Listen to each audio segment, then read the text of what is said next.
No. Hey, everyone. Thanks again for visiting us this week. We've got a really good show for you tonight. As you can see, our format hopefully, it looks a little bit different. But how's everybody doing? Great. Good. Good. Hopefully, you guys are enjoying seeing us all on one screen. So let's get going tonight. And let's start out with Jess and some fun facts. Fun facts. Mental floss, amazing facts. So I kind of fell behind, but I got a bunch for you. So did you guys know it's very, very rare, but it is possible for fraternal twins to have two different fathers. What? Yes, I've heard this before. I did know that, yeah. It makes sense. A woman possibly could ovulate multiple times or have multiple partners during ovulation or multiple uteruses. I know somebody who is a twin who had different uteruses. Yes. Yeah. So lots of possibilities for that. Another quick one is Mall of America. We all know it. It has its own zip code. Did you guys know that? Oh, I did hear that. I think when Brad went out there, he had said something about. Yeah. 55425. That's the zip code for Mall of America. Awesome. Oh, Mall of America. I thought you said America. No, yes, the Mall of America. Yep. And then because it's that time of year, we're switching from Thanksgiving to Christmas. Did you know it is believed that Jingle Bells was originally written to be a Thanksgiving song? No. Don't know how that one happens, but there you go. Amazing facts. Mental floss, amazing facts. Okay. I got one last. In my mind right now to see if there's any Christmas references. Yeah, I don't know. There you go. Play it on your own. Let's all sing it together. No. No. I got another. So my last one, it's a little bit longer. Those were like quick ones. In 2019, a man in Tucson, Arizona, discovered a woman was unconscious in her car. And though he didn't know CPR, he recalled the scene from Stress Relief on the episode of The Office. And it was the episode where the Dunder Mifflin employees are taught how to do CPR using the song Staying Alive because it's the correct tempo on what you need to do for chest compressions. And it worked, and he saved the woman's life. Oh, I've heard this story before, too, about him doing it to Staying Alive. Yeah. That is also the episode where Dwight cuts the face off of the CPR dummy and puts it on his face. Jess, I hate to tell you this, but this week you have not stumped me. I'm sorry. Here, you know what? I got a couple more. Here, how about this? Bacon. Did you know bacon was used to make explosives during World War II? No. Like the meat itself or like the fat? It says the waste fat was turned into glycerin for the war effort. I feel like I did know that, actually. I did know that too, so. Okay. All right. How about this? One more for funsies, okay? We're getting down to the end of the year, so we're getting a bunch of them. 18th and 19th centuries cookbooks, authors suggested recipes for exotic ice cream flavors. Those included rye bread, artichoke, Parmesan, and even truffle. So, rye bread, not the chocolate, the fungus truffle. That is very expensive, very hard to find. Yeah. Mm-hmm. Those are some fun ice cream flavors that were around. Nice. All right. There you go. There are some mental floss amazing facts for you. A whole load of them. Yeah. Sounds good, Cass. Hopefully you can upload the song on our new streaming service. But if not, well, maybe. I wasn't told we were doing a new service this week, so I don't have anything audio prepared. I do have a song that I will add to the video later. But we will be talking about the song Fast Car. Yes. I love this song. Do not ruin this one for me. It's a very obvious one. So this one, obviously, this is Fast Car by Tracy Chapman, and it really is kind of, it's not a creepy song, but it's kind of a very sad song to me, Right. because it talks a lot about leaving their hometown. Like she just doesn't want to be there. You know, she wants to get out of the town with her, I think, boyfriend, I think is who she's talking about in the song. Yeah. There's no real indication of if it's a boyfriend, a friend, whoever. So it is kind of already very mellow and sad. But I think one line of lyrics often gets forgotten, and that's the reason she can't leave the town. And it's because her father is an alcoholic and she has to take care of him. Right. The lines are, see, my old man's got a problem. He lives with the bottle. That's the way it is.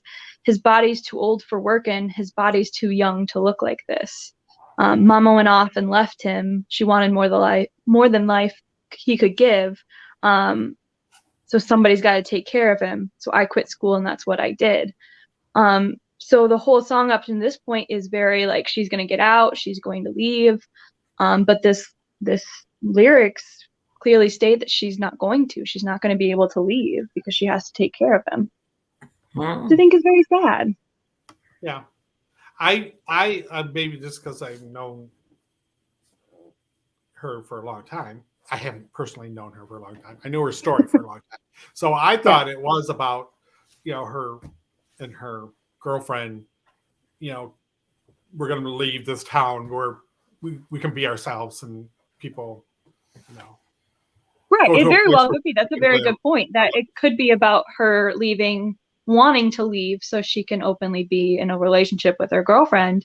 Right. Which makes this even sadder that, I'm sure her girlfriend was waiting for her to leave and, it comes down to this. Tracy Chapman is an amazing talent. She's amazing. She's one of my favorites. But that's a song for the week. All right. I like that. You didn't ruin it for me because that's kind of what I already knew what it was about. Yeah. Like I said, it's a very well-known part of the song. Right. Some songs are made to give hope. Some songs are just meant to tell a story. Yeah. And that's what I think I love about Tracy Chapman songs is that they tell a story, whether it's a good one or not. She's telling her life story. She absolutely is, like I've said a million times, she's lived that story. She knows what she's thinking. And she is able to just kind of like suck you right into that song. So you're living that. So, right. Yeah. Like Janice. Right. We probably have to mention Janice or Patti Smith on every episode. Maybe. Mm-hmm. Okay. But that reminds me, did you go to any book signing? No, I meant to tell you. So I kind of feel bad. I got you all excited. Oh, no. I got you all excited, but then I went to go buy the tickets. And it's not a book signing. It's just a concert, and you get the book at the concert. Like, she's not gonna be at Powell's. That's even the thing. It's like it's not even at Powell's. Like it's at a concert hall. And I was like, oh, okay. Yeah. Like it's just a concert. It's not even a book signing. She's not gonna read. It's just a concert. I'm like, oh, okay. I'm sure she's gonna be there signing books at the concert. No, that's what I like. So I called Powell's and I called the concert hall and I was like, is this because it says that there's like a book that comes with the ticket, and they're like, no, this is not a book signing. This is just a promotional concert for her book. Oh, interesting. So unfortunately, well, I'm glad I didn't buy the ticket because I was going to buy the ticket for you, so you had to go. Like there was no backing out of it. I mean, I can go to her concert, but I'm just not going to be able to get a signed book for it. It's not going to be dedicated to you. It's not going to be dedicated to Ted. Yes, force your way backstage. Listen, you know what? I'm sure she'll definitely want to sign a book after that. I'll bet you $100 that her daughter and her son will be there. Her daughter will probably be selling the swag, the stuff. And if you went to her and told her, your story, she probably would bring Patty out to do that. I don't think so. Because she's like that. She's like that. Mm-hmm. Okay. I wish it was That a was book tonight, signing. I was wasn't it? really excited about it, That's- but I've today. checked multiple So you're sources and already it too is late. not. What do you mean? No, it was like December 3rd or something. It's Oh, December. I thought it was the 30th. Mm-mm. No. Dang it. That's again why I wanted to do the show tonight, because I wanted to see if you were able to make it to this show or if you had other duties going. If I'm here, then no. Dang. All right. Well, that's a drag. I know. I'm sorry. I meant to talk to you about it. All right. All right. Jess, you're up. Okay. Are we ready for a You got real a story now? fascinating story for us? Mhm. I think I have a pretty interesting, a unique story. It is a solved murder, but the Oh. way it was solved is very unique. So I think everybody will like it. This is the murder of Teresita Basa. I think that's how you say her name. She's from the Philippines, or she was from the Philippines. She was born in 1929 in the Philippines. She came to the United States in the 1960s to study music, but ultimately she ended up kind of changing her career path and became a respiratory therapist. And she worked at Edgewater Hospital just outside of Chicago. So basically, like Chicago, but out just a little bit outside of there. That is actually the birthplace of John Wayne Gacy. I can't talk today, apparently. And Hillary Rodham Clinton was born there as well, too. So just a little fun fact on that. She was pursuing here in the United States, pursuing her master's degree in music at the University of Indiana, and would give out piano lessons to neighborhood kids, and was very generous and would help all her neighbors and help her neighborhood people out and stuff, and help with the music lessons and stuff. But really, she became a respiratory therapist, and music kind of was her passion, but was a hobby more on that end as well. But she was studying to continue it with hopes to kind of continue and make a career out of music. But unfortunately, on February 21st, 1977, after she returned home to her apartment from work, she was murdered. So on February 21st, 1977, she returned home from work and she spoke with a friend around 7:30, but she told the friend, "Hey, I can't talk very long. I'm expecting somebody to come over." The friend had mentioned that she thought it was a male, but didn't really question it too much on that. And so they ended their conversation. At 8:40, the neighbors in the apartment complex started reporting smelling smoke, but nobody really knew where it was coming from. And the Chicago Fire Department was called, and they proceeded to evacuate the building, which is located on North Pine Grove Avenue. It's still there today, I believe. But when the firefighters got there, they discovered where the smoke was coming from. It was coming from Teresita's apartment, 15B, and they broke in and were able to put out the fire really quickly. But that what they thought was just a minor fire ended up turning out to be something worse. They discovered that it wasn't just the fire. On the floor, underneath clothes and a mattress, Teresita's body was discovered. She was completely naked, and she had a kitchen knife stabbed through her chest, and she was dead. So investigators initially, because she was naked when they found her, they initially thought that this was something where somebody broke in, they raped her, and then set the place on fire as a way to get rid of the evidence. But when she was autopsied, or when her body was autopsied, it didn't show any signs of sexual assault. So the detectives were confused. They couldn't figure out what it was. There was no real evidence on what a motive would have been.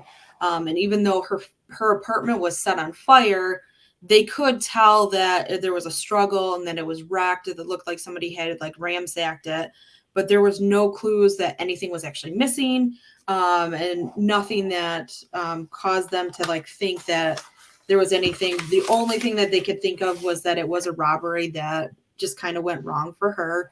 She lived alone, so there was nobody else in her apartment, nobody else that could kind of say what was missing or what wasn't missing.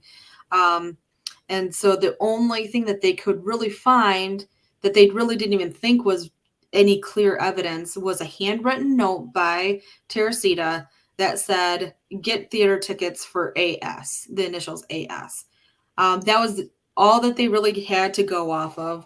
They interviewed people that she worked with at the hospital. They interviewed her friends and family.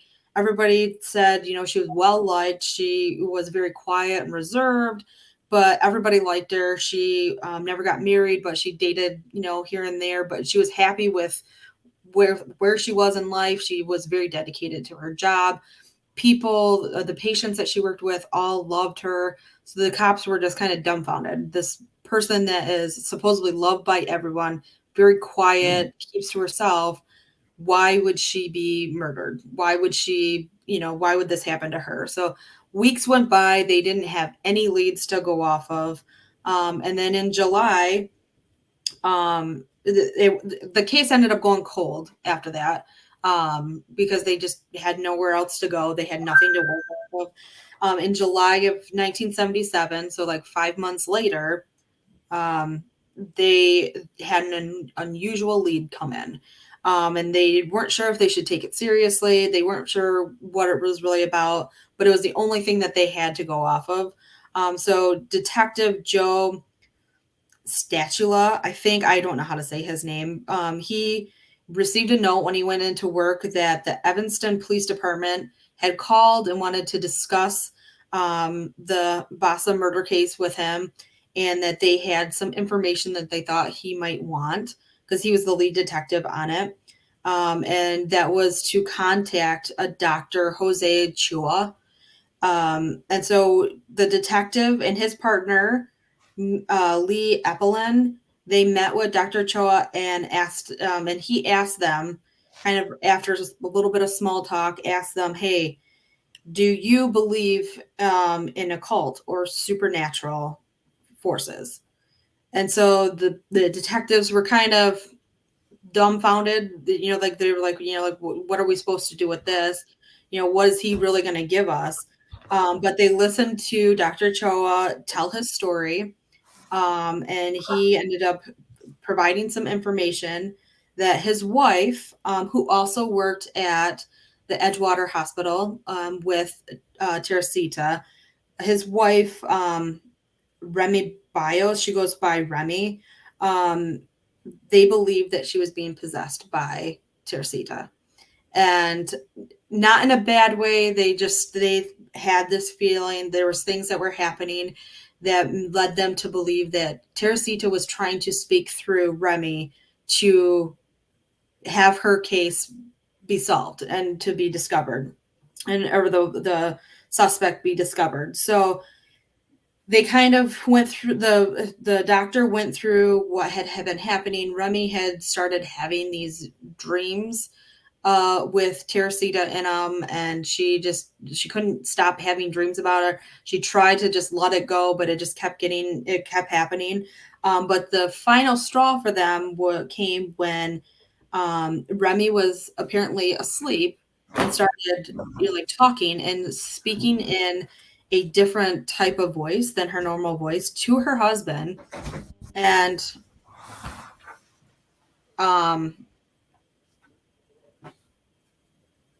hold on. Is she there? Yeah, she's there. Okay.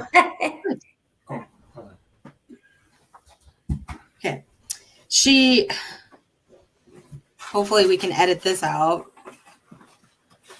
So she began talking to her husband in another voice and using another voice. And it was like he had described it as like she was talking like she was in his trance. and like he knew she was either like talking in her sleep, or this was a full like possession type of situation, but because it was like a trance-like state. And when he pressed her on like what it was, she came out and said, "My name is Teresita," and she spoke in her native language, which he kind of knew because his wife is also from the Philippines, and so he was able to understand her saying what her name was. And so she said, My name is Teresita Basa. And she was asking him to help her out, and told her, go to the police, tell the police that Alan Showery killed me. And Alan was expected to come to her house, to her apartment. She had asked him to come over to fix her TV, and so she was expecting him to be there, but he ended up killing her instead of fixing her TV. Well, didn't she tell a friend that she had somebody expected to come over, and why didn't that friend come He forward? didn't say what the name was, and well, it's kind of later on, but they ended up talking to the hospital staff later on, and people said, "Oh yeah, he was supposed to go over and fix her TV," but I don't think people put it together that he could possibly have been the murderer at that time. Well, did he work at the hospital too? Let me finish my story. But yes, he worked at the hospital too.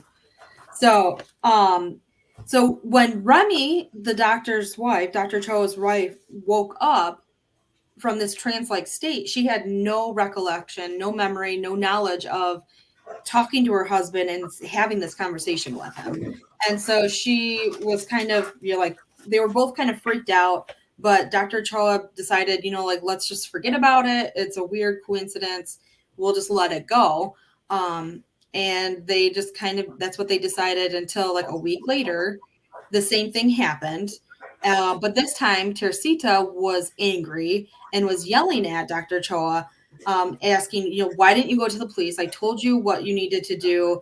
Why didn't you go? And he basically responded with, you didn't, how am I supposed to go to the police and say some ghost is coming through my wife and I have no proof? And, and I'm supposed to tell the police that a specific person has killed this lady that he didn't really know too well.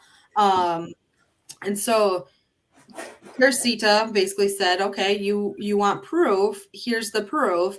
And she said Alan Showery stole some of her valuable, unique pieces of jewelry from the house. And she said, it's going to be easily identified because her father had bought it for his mother, but her father bought it for her mother when he went to France. And so it was pieces from France that were very unique. Like they were something that weren't common to see.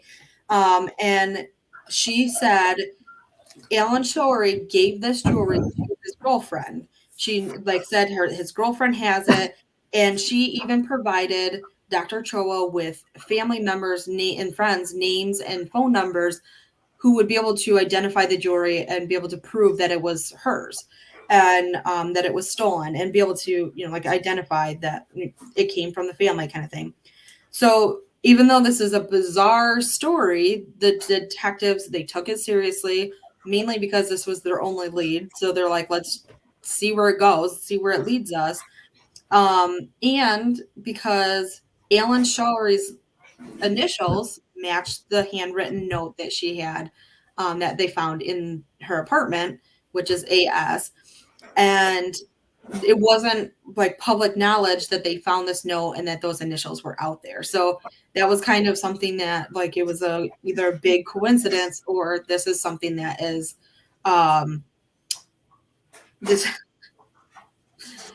this is something that is really out there. So you can't write stupid messages, Dad. It's distracting. Well, I can't see Daily him. School of Thought. Okay. I haven't even been paying attention to him, to be honest. So they did, they did their investigation. They ended up finding out that not only did Alan work at the Edgewater Hospital with Teresita, He didn't work with her. He worked in a different department, but worked at the same hospital. They ended up discovering that he lived nearby her. It was just, like a couple blocks down the road.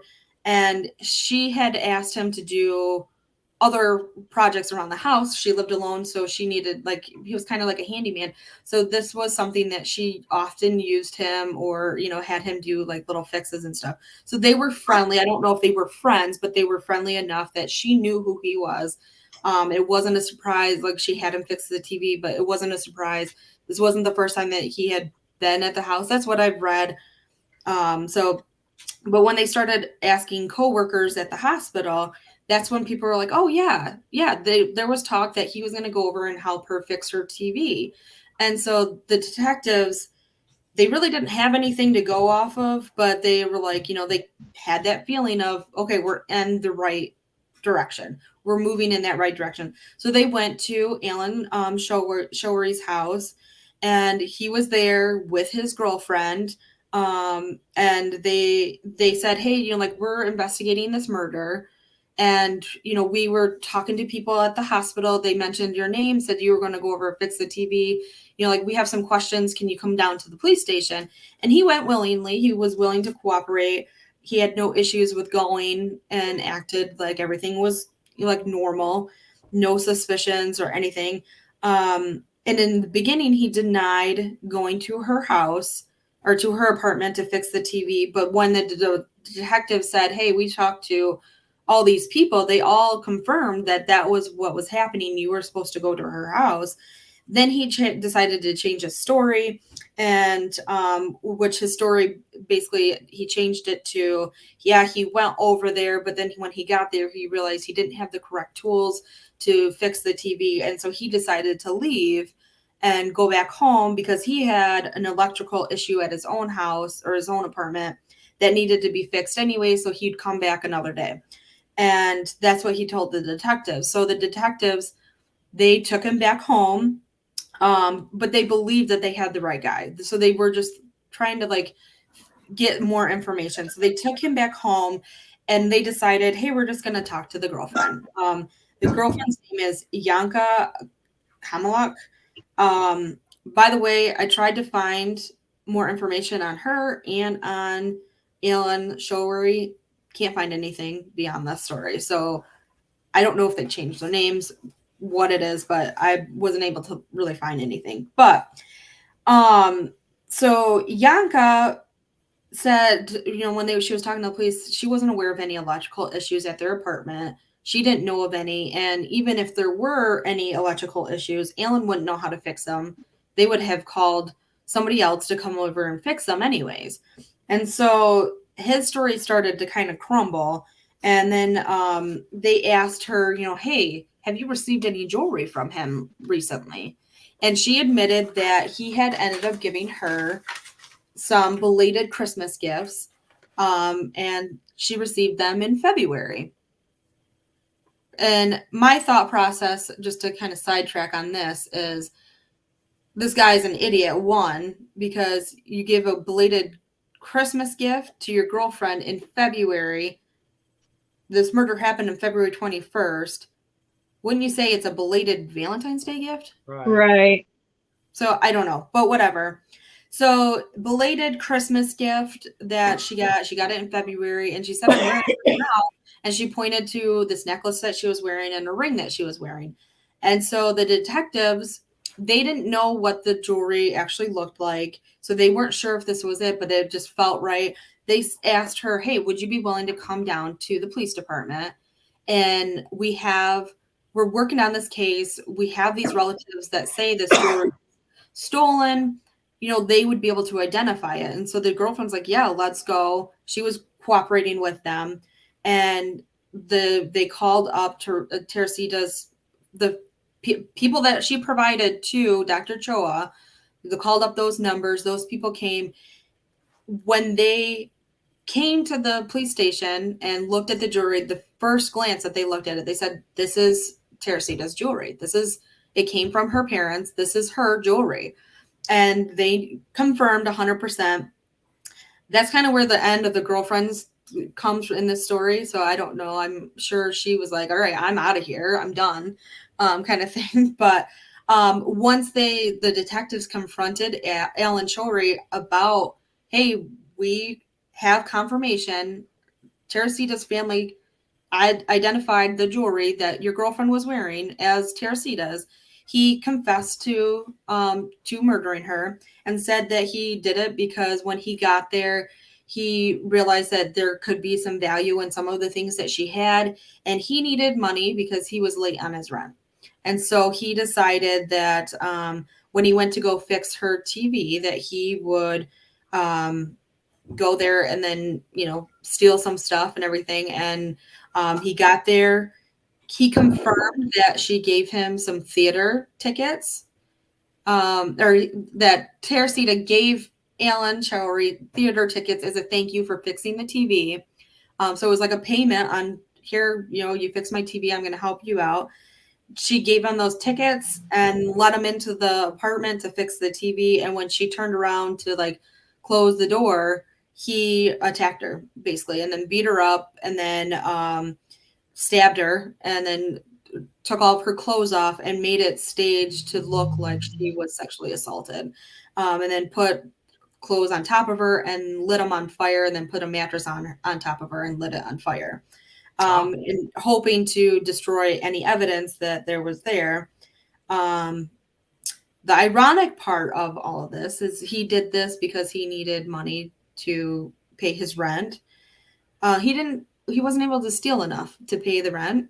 He was only able to find $30, and then he stole the jewelry and gave it to his girlfriend. So he did all this for no reason, basically. So he he confessed to the murder, but then pled not guilty before the trial.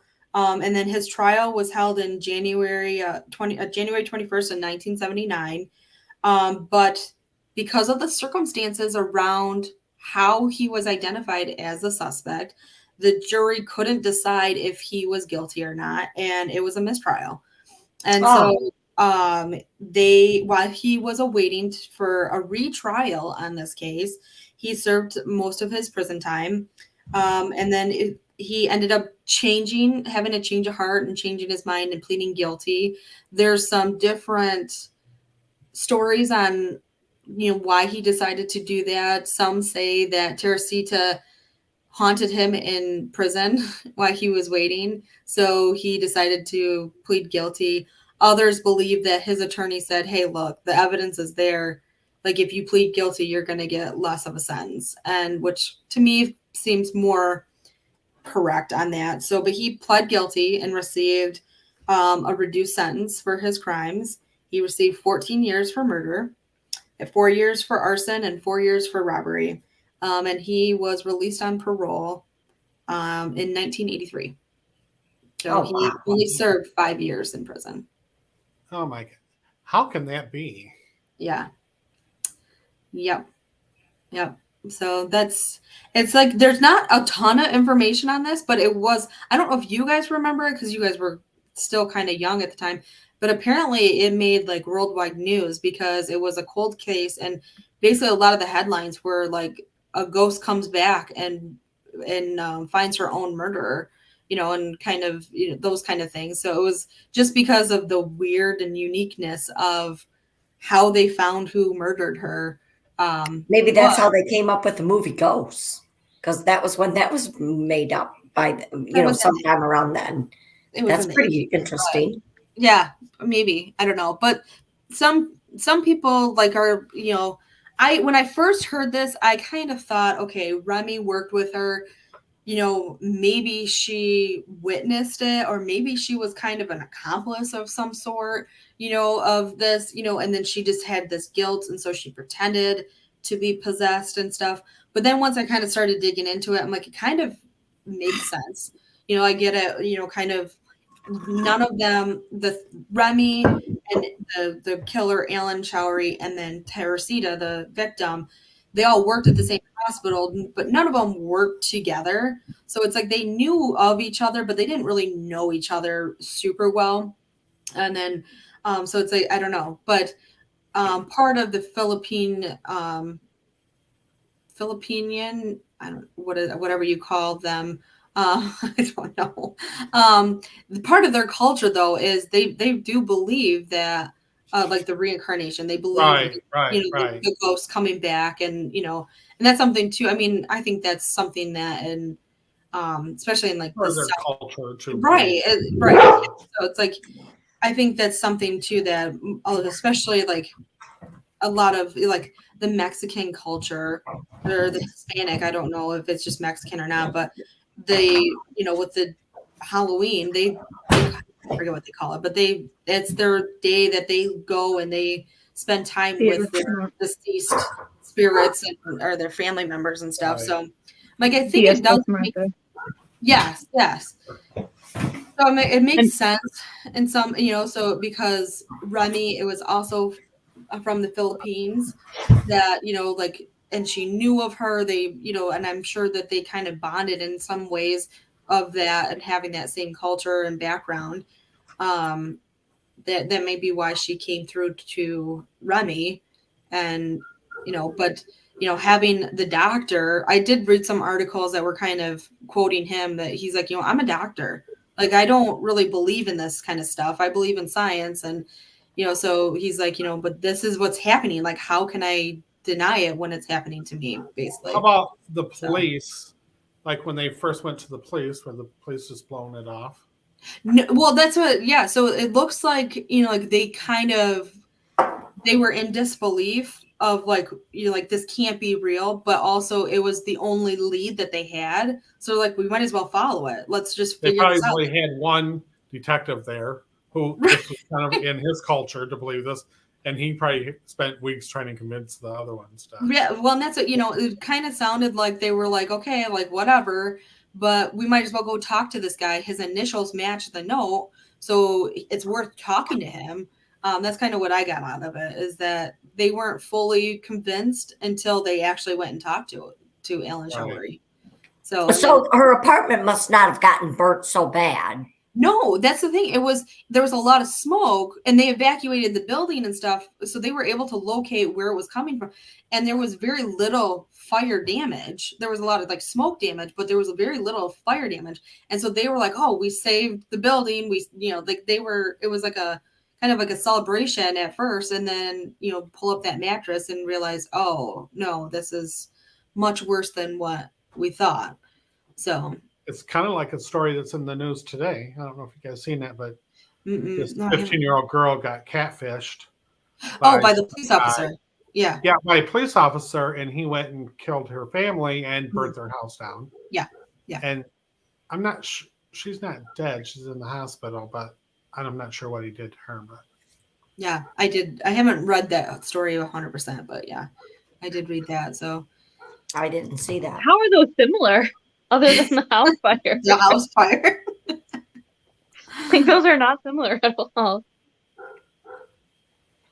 But that's how, I mean, it sounded like I couldn't find any, like, there's no Wikipedia, as far as I could find, there was like no Wikipedia page that was easily to like get that background information from. So I don't know if like her parents were dead at the time, but I did read in one story that she was the only child. So she didn't have any siblings. But I'm assuming that if she had jewelry that her dad had given to her mom, that most likely her parents were dead. She was 48 when she was murdered. So it kind of, I mean, I think she was really like, she was alone, like completely alone. Obviously she had family, but she didn't have her parents. She didn't have siblings. She wasn't married, so, she was kind of completely alone. But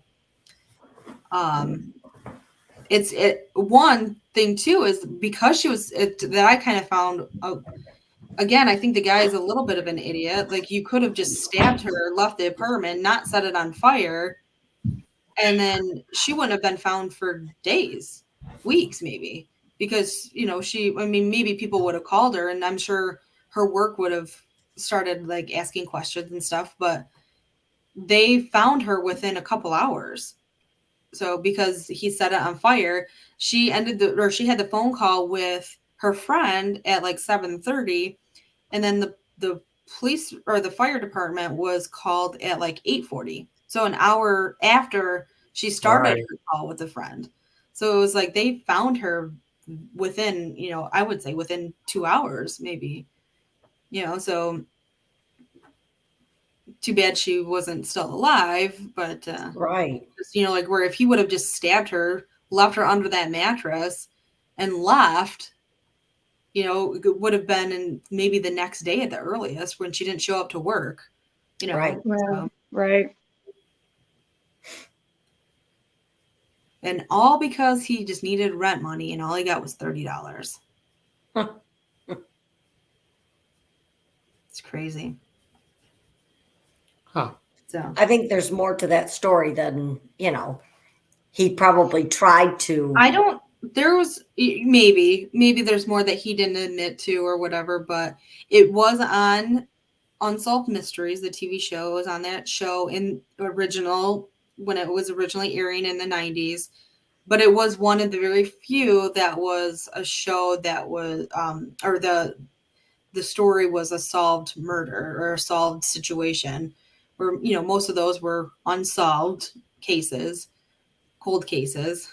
So says the title. But I don't know. I thought it was a unique story, and it's one of those weird situations. It's a unique situation on like, do we really believe in the paranormal? Do we really believe in the afterlife, that kind of stuff, where somebody can come and, like once the police found her killer, did she finally, Rest in peace. Right. Rest in peace. Right. So. Did the lady who she went through, Remy, was that her name? Yeah. Remy. Was she like never had any more? Yeah. No. After that. Yeah. So yeah, nothing after that. Yeah. So it seems that, she was just trying to get help where she could to solve her own murder. So. Wow. Yeah, it sounds like ghosts to me. Yeah. You can be sure. Girl, you're in danger, girl. Yeah. You're in danger, girl. If something like that happened to me, I'd be haunting that person for the rest of my life, or for the rest of their life. Yeah, me too. Agree. Me too. But I tried to find out, like, because he got released on parole in 1983, which is. And what prison did he go to? I didn't say. I'm assuming somewhere in Chicago, but I like, there's got to be some information on him. The only thing I could find is that after he was released from prison, he relocated to New York, and it said like back to New York. So I don't know if he was originally from New York or not, but I don't know. I couldn't find anything. The only, like, when I typed in his name in Google, all I found was this story, like just multiple different websites with this story. Nothing about him actually. And like what happened after he was released from prison. So right. it kind of makes me wonder. He was 32 when this happened.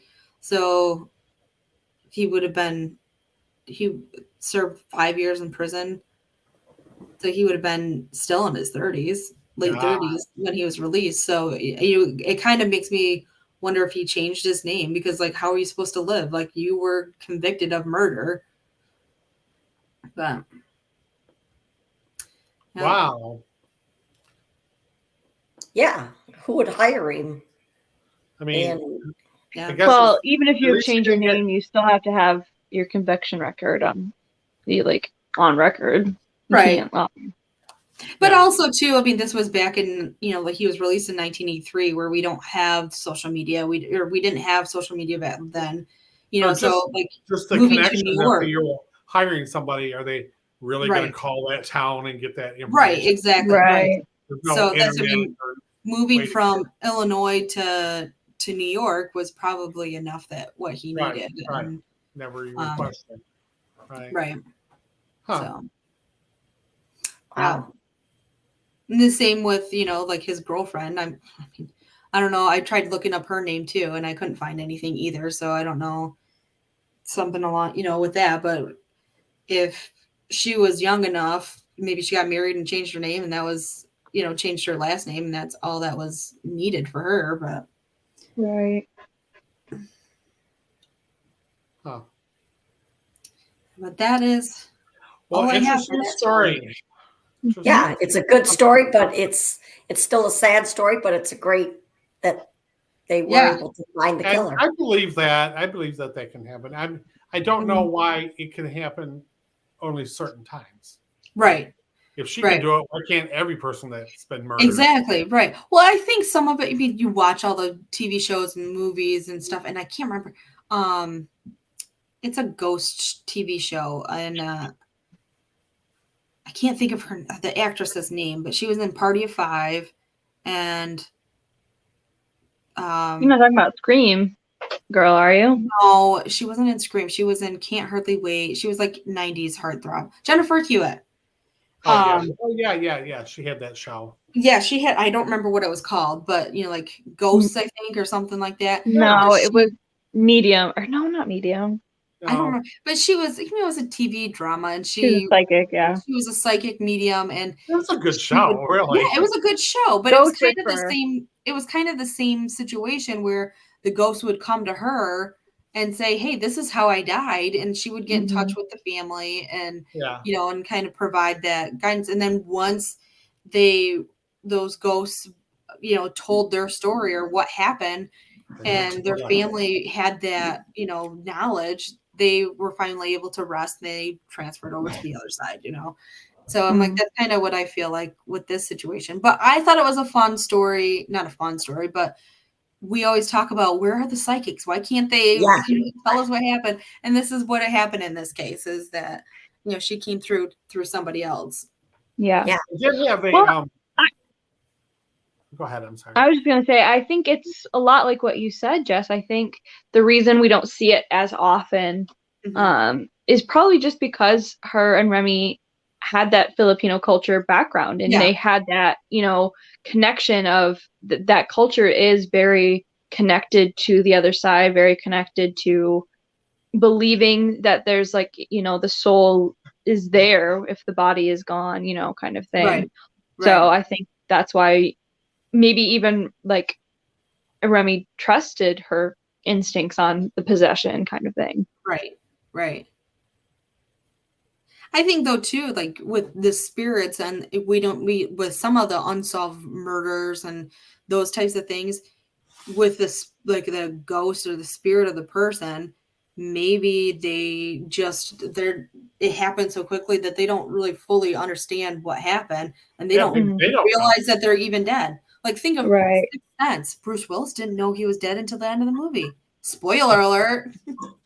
I haven't watched that one.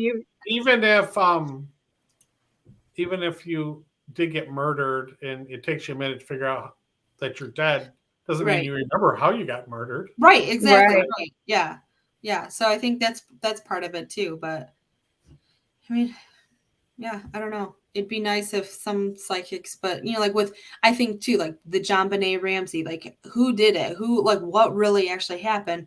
But because she was 6, I don't know if she was really intelligent for a 6-year-old or what, maybe she just didn't understand it, and that's it. Right. So she can't tell anybody what actually happened. But you would think she probably moved on before. Her mother would be like, I'm going to make sure this gets solved. Right. Exactly. Yeah. So I don't know. I thought it was a unique little story. I hadn't heard of it before and found it, and I thought it was a good one. Yeah, I kind of believe that. I never understood how people could say, "Oh, that just couldn't happen. That's not true." Right. Well, how do you know? Right. That's it. Believing it is just as it's. I mean, for me though too is the people that say that they don't believe in this kind of stuff are the ones that are the ultimate Christian people, or religious people. Well, how can you believe in a God? There's really, you have a Bible, but that was written thousands of years ago. How do you know that it's truthful? Maybe somebody just wrote it as a fictional story and was trying to sell it. We don't know that.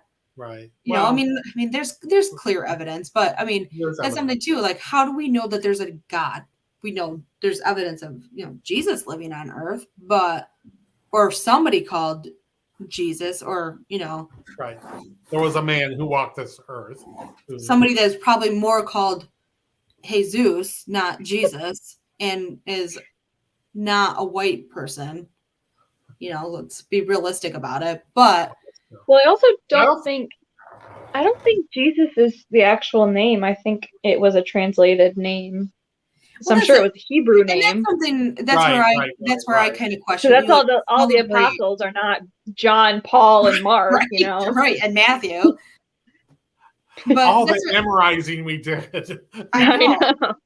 But that's something too. It's like, you know, like again, going back, you know, like the Bible, there's stuff there, but it was translated to fit the white Caucasian needs. Christian narrative. You know, Christmas is not really when Jesus was born. It's not a terrible thing to put it in terms where you understand. No, I agree with that. You know, no, but that's you know, like it's okay to say it was Paul. It doesn't really matter if his name was really Paul, right? No, but you have to tell a story where people are going to understand. My whole thing on that, though, is that God has never existed on earth. It was always this magnitude of a spirit, and he impregnated a young teenage virgin female. Like, how do we know he really existed? How can you say spirits aren't real?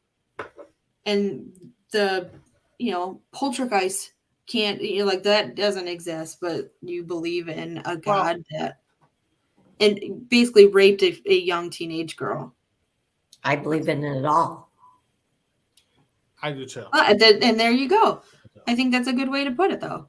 Like, you can believe in everything a little bit. It just, for me, how can you say something? And I really think that you can't believe in one without believing in the other. Exactly, right. Yeah. I believe in it all, but I believe that there are clues in our world, but nobody ever takes them. Like, if you watch Ancient Aliens, you know, God is really just an alien that came down and he impregnated Mary with, you know, a half alien, half human. And that's why we exist as we do now. So there you go. Probably why he came back to life. There's proof of UFOs and all these ancient artifacts that. Well, I do believe that, you know, just like your story, it's right. It's being put out there, but nobody believes it. But that's what, and that's, I mean, all joking aside, and us both. Right. I believe them. Right. I don't need it. It doesn't have to be factual to every point. Right. Exactly. For me to accept it. And that's what, like, and like I said, they're just interpreting these events to teach the story. Right.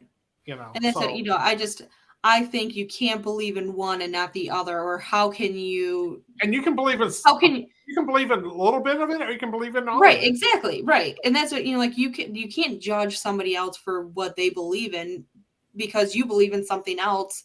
Because how do you know that yours is 100% factual, or how do you know that yours is more correct than somebody else's and stuff too? And you can't get hung up on, you know. No.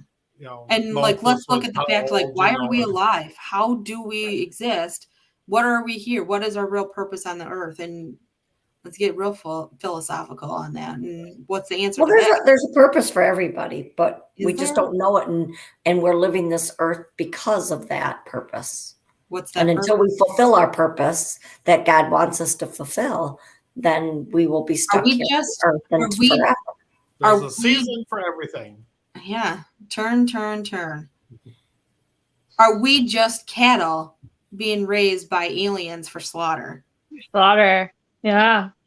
How do you come up with or is this all a simulation? Are we just all just a simulation?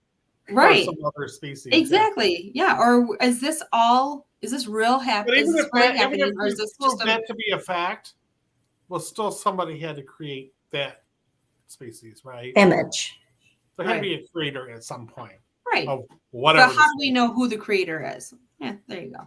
I don't know how we get onto these topics. I know we get on the paranormal. And just a follow-up on one of your stories, Jesse, the guys who kidnapped those kids and put them in the bus and buried them. Yes, yeah. The last one got out of jail this week. Oh. I didn't see that. So all three of them are out of jail. And the people that were on the bus who are now, Yeah. my age, I think. Right. Yeah. They're not very happy about it. Well, then they're not. Yeah, because those kids are not really that old. I mean, it happened in the 70s, right? Well, those kids are like my age now. They're 40. Yeah, they're in their 40s or 50s. 40s, 50s. Right. 40s, yeah. And some of them are, and Yeah. some of them, the youngest ones, I thought, the youngest kids on that bus were like 40 something, I thought. She wrote it on the That's bus. not Dad's age. I'm going to be the one to say it. I know. That's closer to like my age. But, Yeah. I know, but I mean, there was people our age, and then there was people, I think as young as 40s. The people that they had on the news last night, they were interviewing. They were close to my age, around my age. I think that's right, because they were like elementary school kids. Right. But it happened in the 70s, so that makes sense. I think they were about your age. Because I think the oldest one that was on the bus was like 15 or 16 or whatever. He's the one that helped get them out. So, and then the rest of them were like third, fourth graders. They were like, that's funny. They didn't have that guy, because didn't that guy become a police officer, or he did something, in his life too? Yeah, I don't remember too much. Or did he turn the opposite way in life? I can't remember now, but yeah. Anyways, that's something too, like with this. I mean, obviously she like really didn't have any family or anything, but like for somebody to murder somebody and then get out like 5 years later, right? Like how traumatizing is that to the victim and their family? Well, I just can't understand how he only got a 5-year sentence. How did he get out of jail? There's no evidence that he did it. He just had to plead guilty. And that's the thing is, when you plead guilty, you usually take a plea deal, which is a shortened amount of time, because they couldn't prove that he actually killed her. The only evidence they had was a ghost. Well, I bet that if they went to DNA, they could probably find it now. He didn't leave any DNA though. Yeah, he never sexually assaulted her, so he didn't leave any DNA. Yeah, but he stabbed her with the knife. Why isn't the knife got probably DNA? Yeah, well, they probably didn't say that, but the thing though too is that they really didn't have. They had the evidence of this like ghost story basically, and the jewelry, but that's wasn't there DNA on that? Wasn't there any DNA on that note that had his initials on? I mean, come on. Wrote it. She wrote it. She wrote the note.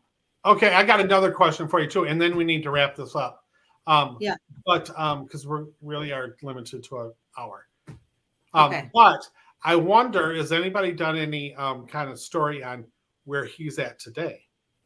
That's what I couldn't find him. I couldn't find him. That. No, did he, just live a normal life after this, or did he just keep this crimes going? That's what I'll keep. She said she researched. Yeah, I googled his name. I tried to find some.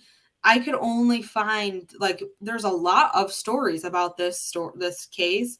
There's a lot of stuff out there, but I couldn't find anything that in one of the Google question, the provided questions was where is Alan Showery now? And it didn't pop up anything. It'd be interesting, not just in his case, but in a lot of cases where these people get out of jail. Where are they now? Somebody should research. So were they rehabilitated? Did they live a good life afterwards? Yeah, and maybe he left the country. And then they could use that in other cases to prove. Would you be able to find him in New York? Or, I mean, how do you find him? Well, he probably changed his name, I bet. And that's what I'm assuming. He probably moved to New York and then he probably changed his name, because, I mean, like Cassie said, your record will still follow you because you have your social security number, but still, I mean, just to change his name to the Night Stalker. Yeah. Well, Richard Ramirez was in California, so wrong area. What's the one from New York that was back in the 80s too? God, that's a big deal. The same Son of Sam? Son of Sam, yeah. Yeah. And how do we know? And how do we know he's not a serial killer today, killing? Well, that's what we're talking about. That's what we're talking about. We need to wrap this up. So, all right. I hate to cut everybody off, but our time is up. Oh, I do want to add too. There are some books with this story. So there's some books out there. The hardcover book on Amazon though is $55, so it's pretty expensive. Nice. But yeah, that's probably how he's making his living by these books. There's some books out there too. If you're interested. If he's convicted, he can't. Yeah. That's true. But all right. Okay. Bye, guys. See everybody next Love you week. guys. See you next Bye. week. Bye. Bye.